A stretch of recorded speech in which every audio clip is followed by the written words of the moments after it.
দেখো আজকে ওর পর্দা ফাঁস করে দেবো।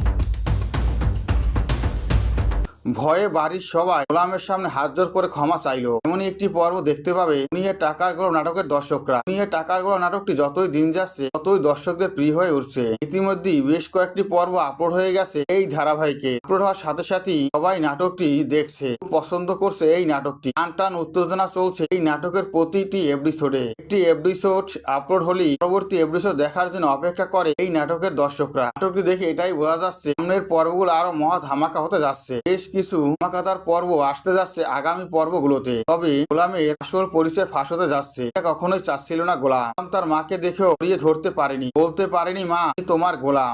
বাবা বাবা ডাকলেও কেউ বলতে পারছে না আমি তোর বাবা। স্ত্রী গোলামকে জড়িয়ে ধরতে চাইলেও গোলাম স্ত্রীকে জড়িয়ে ধরতে পারছে না। গোলাম এমনই একটি অবস্থা রয়েছে ছদ্মবেশ নিয়ে আসে। যদি ওই বাড়িতে প্রবেশ করে ওই বাড়িতে শত্রুরা আক্রমণ করতে পারে। সে চায় না তার পরিচয়টা ফাঁস করতে।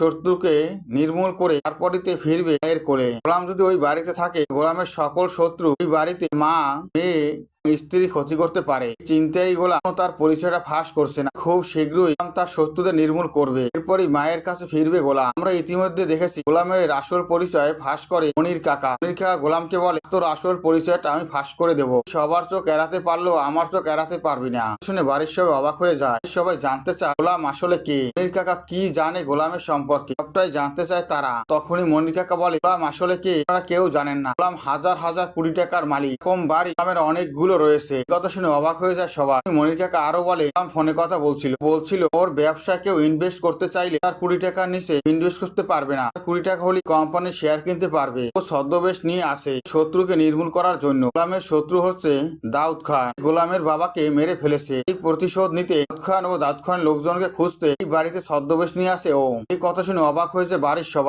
সবাই দাঁড়িয়ে গোলামের কাছে হাত জোর করে ক্ষমা চায়। আর গোলামকে বলে আমাকে ক্ষমা করে দিও। এই বাড়িতে চাকর হিসাবে আমরা গণ্য করেছি। এত বড় মানুষ তো কখনোই বুঝতে পারেনি, জানতেও পারেনি। আজ থেকে রাজার বেশে এই বাড়িতে থাকবে তুমি। কথা শুনে অবাক হয়ে যায় গোলাম। টাকার গল্প নাটকটি আগামী পর্ব এসবই আপনারা দেখতে পাবেন। ভালো লাগলে অবশ্যই একটি লাইক করুন। টাকার গল্প নাটকের পরবর্তী আপডেট পাওয়ার জন্য আমার চ্যানেলটি সাবস্ক্রাইব করে বেল আইকন অন করে রেখো। ধন্যবাদ।